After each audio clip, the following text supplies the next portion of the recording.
Good morning, everybody. Once again, I heartily welcome all of you in our video lecture. Before these tense, we have completed three tenses: simple present tense, continue present tense, and perfect present tense. આ પહેલા આપણે ત્રણ કાળ પૂર્ણ કરેલા છે: સાદો વર્તમાન કાળ, ચાલુ વર્તમાન કાળ અને પૂર્ણ વર્તમાન કાળ. In this lecture, we are going to understand simple past tense. Title is Info of Varied Tenses. અલગ અલગ કાળની માહિતી આપણે શીખી રહ્યા છીએ. આજે ચોથો કાળ સમજીશું, જેનું ટાઇટલ છે સિમ્પલ પાસ્ટ ટેન્સ, એટલે કે સાદો ભૂતકાળ. Here in left side singular means ekvachan, right side plural means बहुवचन. First person singular I, second person singular you, third person singular he, she and it. Okay? Right side you can see first person plural, प्रथम पुरुष बहुवचन we, second person plural द्वितीय पुरुष बहुवचन you, third person plural तृतीय पुरुष बहुवचन they. In simple present tense, we have learned that apply the main form of the verb. પહેલો કાળ જે શીખેલા હતા સાદો વર્તમાન કાળ, એના અંદર આપણે એક નોંધ લખેલી કે સાદા વર્તમાન કાળમાં ક્રિયાપદનું હંમેશા મૂળ રૂપ આવે. Today we are learning simple past, સાદો ભૂતકાળ આજે શીખીશું. તો માત્ર તમારે એક જ વસ્તુ યાદ રાખવાની છે કે મૂળ રૂપની જગ્યાએ માત્ર ભૂતકાળનું રૂપ ઇન્ક્લુડ કરવાનું છે. ક્લિયર? કાળ જોઈએ આપણે. એવું કહેવું હોય કે હું ખાતો હતો તો I ate. હું સફરજન ખાતો હતો, વધારે બોલવું હોય તો લખી શકાય I ate an apple. એનાથી વધારે જો વાત કરવી હોય કે હું ગઈકાલે સફરજન ખાતો હતો તો I ate an apple yesterday. It's clear? અમે ખાતા હતા એવું કેવું હોય તો we ate. અમે ખાતા હતા. તે ખાતો હતો કેવું હોય તો તમે લખી શકો છો you ate. તે ખાતો હતો. બહુવચનમાં તમે ખાતા હતા એવું કેવું હોય તો લખી શકો તમે you ate. તમે ખાતા હતા. કોઈ મેલ પર્સન માટે કેવું હોય, કોઈ છોકરા માટેની વાત કેવી હોય કે તે ખાતો હતો તો લખાય છે he ate. કોઈ ફિમેલની વાત કરવી હોય, લેડીની વાત, કોઈ છોકરીની વાત તો તમે લખી શકો છો she ate. તેણી ખાતી હતી. At last it ate. It સાથે આપણે ટ્રાન્સલેશન નહીં કરી. As all of you well aware that it is always used for the things. કોઈ ચીજ વસ્તુ માટે it નો ઉપયોગ થાય છે, નિર્જીવ માટે it વપરાય છે, એટલા માટે આપણે એનું ટ્રાન્સલેશન કરતા નથી. And at last તેઓ ખાતા હતા એવું બોલવું હોય તો લખી શકાય છે they ate. Clear? Simple past tense ને યાદ રાખવા માટે એની સિમ્પલ નોટ યાદ રાખીએ તો વાક્યમાં ભૂતકાળનું રૂપ આવે. કયું રૂપ આવે? ભૂતકાળનું. ઇંગ્લિશમાં જો કહું તો કઈ રીતે તમે યાદ રાખશો? Apply the past form of the verb. It's a simple past tense. ભૂતકાળનું રૂપ મૂકો એટલે સાદો ભૂતકાળ બની જાય છે. એની લેન્થમાં નોટ યાદ રાખવી તો તમે બોર્ડ ઉપર જોઈ શકો છો.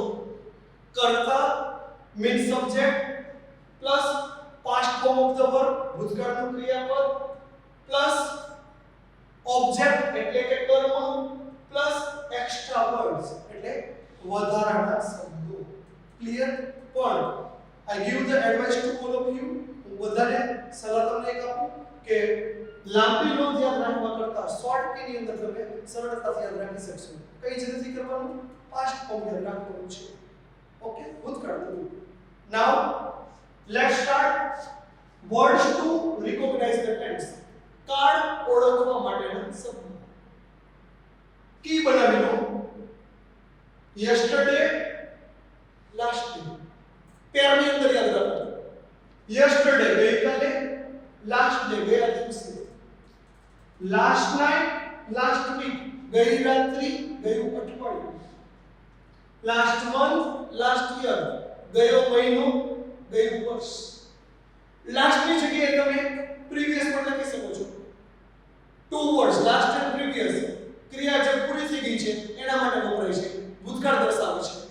એ જ રીતે લખો પ્રીવિયસ ડે, પ્રીવિયસ નાઇટ. એ જ ગુજરાતી ગયો દિવસ, ગઈ રાત્રિ.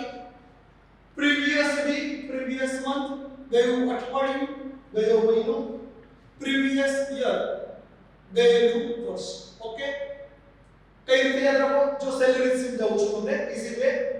Day, night, week, month and year. Gujarati દિવસ, રાત્રિ, અઠવાડિયું, મહિનો અને વર્ષ.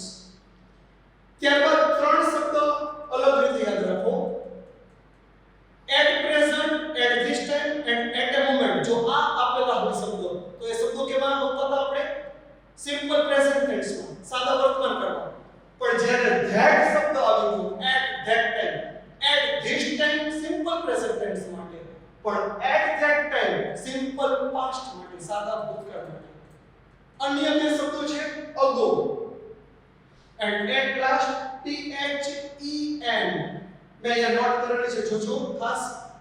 ટી એચ ઈ એન, કારણ કે T H A N than જે છે એક એક્સપ્રેશન ટાઈમના અંદર આવે છે અને એક બીજું જે ધેન આવે છે એ ડિગ્રીની અંદર આવશે. ઓકે, કમ્પેરેટિવ ડિગ્રીની અંદર T H A N than આવે. અહીંયા સાદા ભૂતકાળ માટે તમારે ટી એચ ઈ એન વાળું ધેન યાદ રાખવાનું છે. It's okay, understand everybody? Now we understand the blanks of the simple past tense. સાદા ભૂતકાળની ખાલી જગ્યા સમજીએ. Blanks number 1. Yesterday dash I dash lion into bracket C. કયો શબ્દ છે કાર્ડ ઓળખવા માટેનો? yesterday. તો ભૂતકાળ બનશે. C નું માત્ર તમારે ભૂતકાળનું રૂપ કરવાનું છે. શું થશે? SAW, so. C, saw and sing. Yesterday I saw lion. ગઈકાલે મેં સિંહને જોયો હતો. Number 2. Last year, comma, we dash Bombay into bracket visit. કયો શબ્દ છે ટેન્સ માટે? તો લાસ્ટ યર.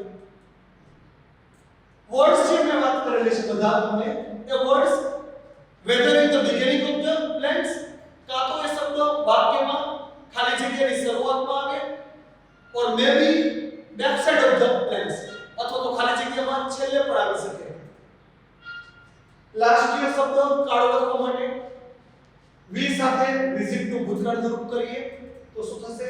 વિઝિટેડ. ઓકે, તો પહેલી બે બ્લેન્ક્સ છે એ બંને કેવી બની?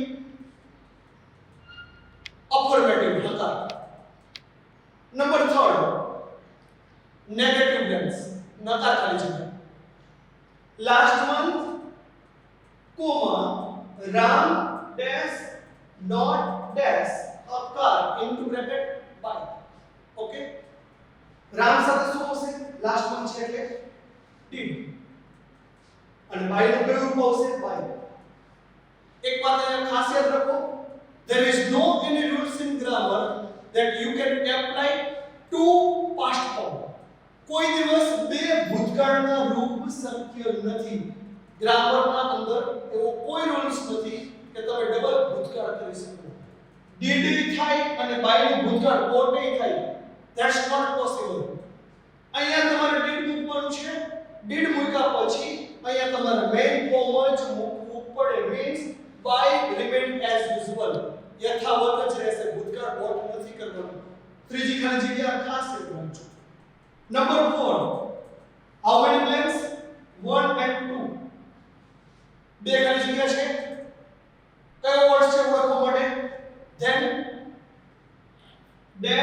you dash the question comma then question mark into bracket attempt બે ખાલી જગ્યા ભૂતકાળનો શબ્દ અને પ્રશ્નાર્થ છે એટલે કે ઇન્ટરોગેટિવ સિમ્પલ પાસ્ટમાં ઇન્ટરોગેટિવ બનાવવા માટે in the beginning blank શરૂઆતની ખાલી જગ્યામાં તમારે કયું મૂકવાનું છે ભૂતકાળનું ક્રિયાપદ તો did beginning માં did second blank માં શું આવશે attempt okay did you attempt the question then rhyming style આવશે iambic style કઈ style iambic style rhyming rhythm એટલે ઊંચા અવાજે બોલવાનું આવે છે number 5 previous week comma my friend dash to my house into bracket to come કયો શબ્દ છે કાર્ડ માટેનો તો previous week કઈ જ નથી કરવાનું માત્ર કમનું ભૂતકાળ તમારે કરવાનું છે કમનું ભૂતકાળ થશે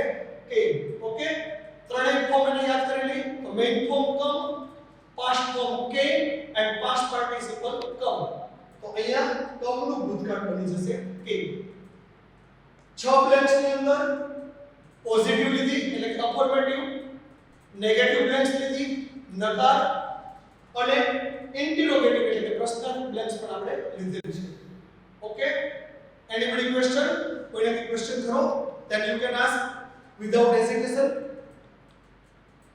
complete આ રૂલ્સ ને આ બ્લેન્ક્સ બધી જે છે એને સમજજો નંબર 2 જે એની નોટ છે એ નોટ પ્રિપેર કરજો લેફ્ટ સાઈડ ની અંદર એના જે વર્ડ્સ આપેલા છે ટેન્સ ને ઓળખવા માટે એ વર્ડ્સ ને યાદ રાખજો yet there is any kind of the question in your mind છતાં પણ જો કોઈ પ્રશ્ન હોય તો in our next lecture you can ask me without hesitation clear so today in this lecture we conclude tense number 4 simple past tense આજના lecture ની અંદર ચોથો કાળ આપણે પૂર્ણ કરીએ છીએ સાદો ભૂતકાળ in our next lecture we will take another tense thank you very much thanks a lot have a nice day